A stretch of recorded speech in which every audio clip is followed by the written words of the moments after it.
प्राचीन मेसोपोटामिया एक ऐसी सभ्यता जिसके बारे में बहुत कम ही लोग जानते हैं।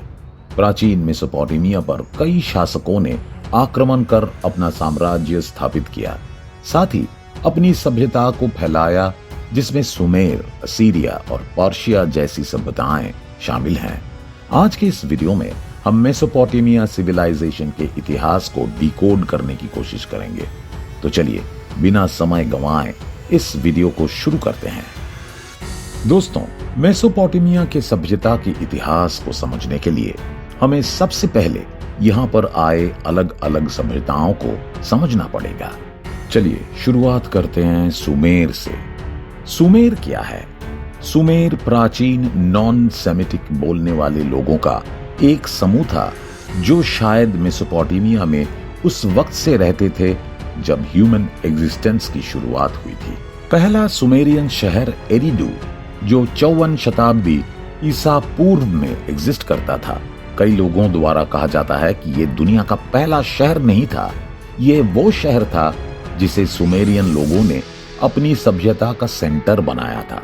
एरिडू के आसपास सुमेरियन ने कई अन्य शहरें भी बनाई थी जो पॉलिटिकल और कमर्शियल रूप से काफी आगे थे, जिनमें लारसा, सिपर, उरुक, किश, उर और निपुर जैसे शहर शामिल हैं।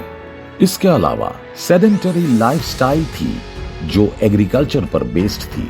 कुछ और कारण भी हैं जो उन्हें सबसे इंपॉर्टेंट बनाता है। वह है कि वह दुनिया के पहले प्राचीन लोग थे जिसके पास राइटिंग और लैंग्वेज थी।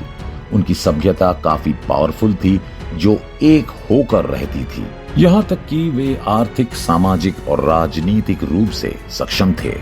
दोस्तों, कई सुमेरियन शहर 3500 ईसा पूर्व में बसाए गए थे और अगले हजारों सालों में एक हुए। साथ ही राइटिंग का इस्तेमाल करते हुए वे एक शक्तिशाली सभ्यता के रूप में उभरे। हालांकि अर्ली सुमेरियन इतिहास राजा गिलगमेश से शुरू होता है जो 2700 ईसा पूर्व में था।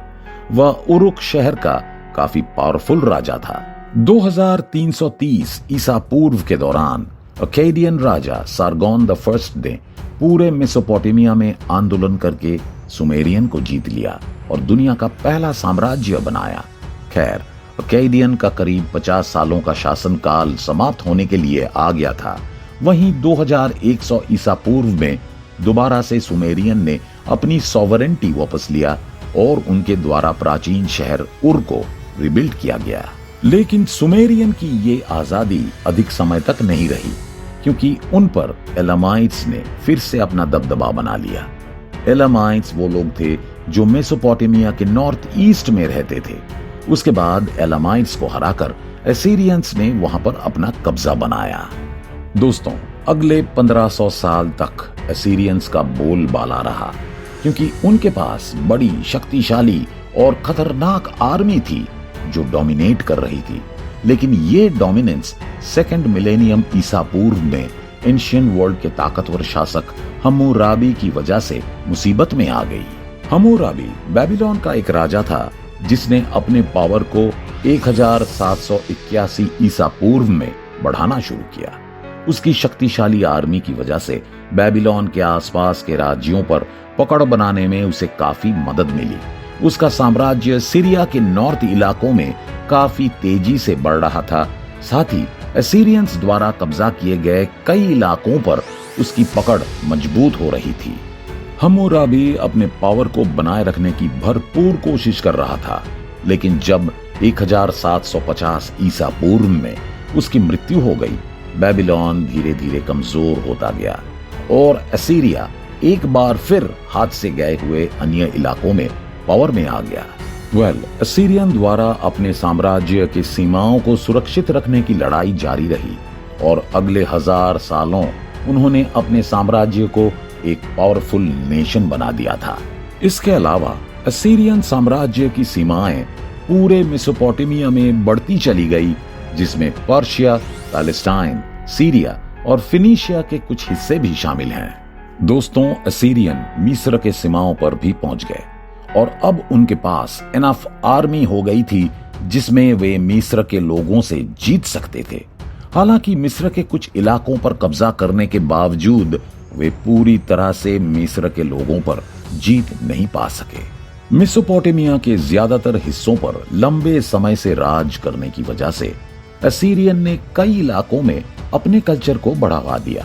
वहीं अकेडियन भाषा आखिरकार पूरे मेसोपोटामिया में फैल गया और साम्राज्य के ज्यादातर लोगों के द्वारा इस भाषा को बोला जाने लगा, जिसके चलते लोगों में भाईचारा बढ़ता गया और उन्हें एक दूसरे से व्यापार करने में भी काफी आसानी होने लगी। इसके साथ ही असीरियन द्वारा मेसोपोटामिया के कई बड़े शहरों को एक दूसरे से जोड़ने के लिए सड़कों का निर्माण करवाया गया, जिसने अगले कई सालों के लिए उनके ग्रोथ में अहम भूमिका निभाई।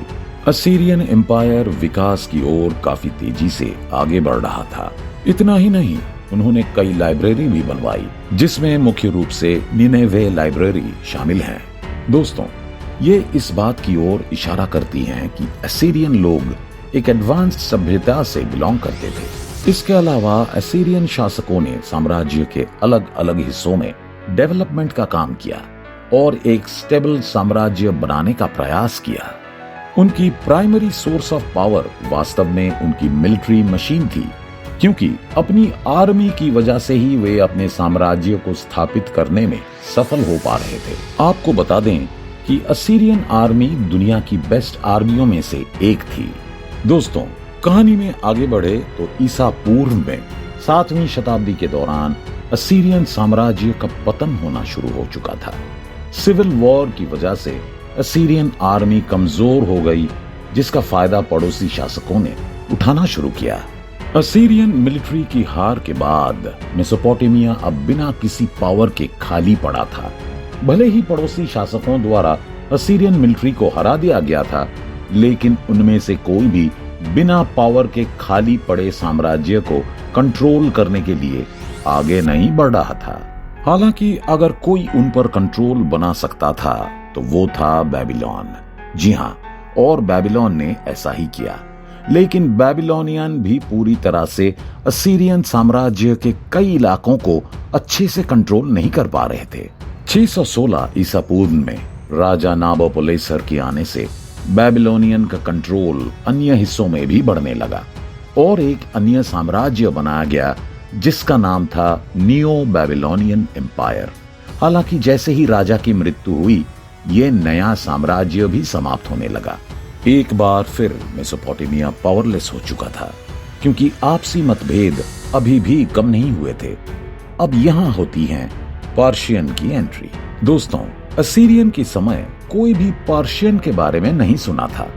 ये वो लोग थे जो ईरानी पठारों में रहा करते थे और उन्हें ईरानी ट्राइब्स भी कहा जाता था। खैर, जैसे जैसे असीरियन साम्राज्य का पतन हो रहा था, वैसे वैसे पर्शियन लोग एक साथ आ रहे थे और अपनी ताकत को बढ़ा रहे थे।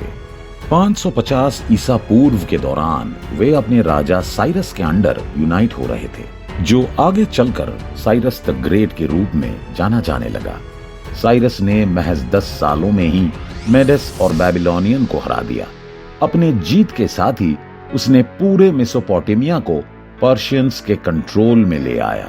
दोस्तों, बेबीलोनियन की तुलना में पर्शियन साम्राज्य का पतन उसके राजा के मरने के बाद भी नहीं हुआ। वहीं पर्शियन साम्राज्य वेस्ट की ओर भी अपने साम्राज्य को बढ़ाने में कामयाब हुआ, जहां असीरियन कभी नहीं पहुंच पाए थे। पर्शियंस मिस्र को भी जीतने में सफल रहे।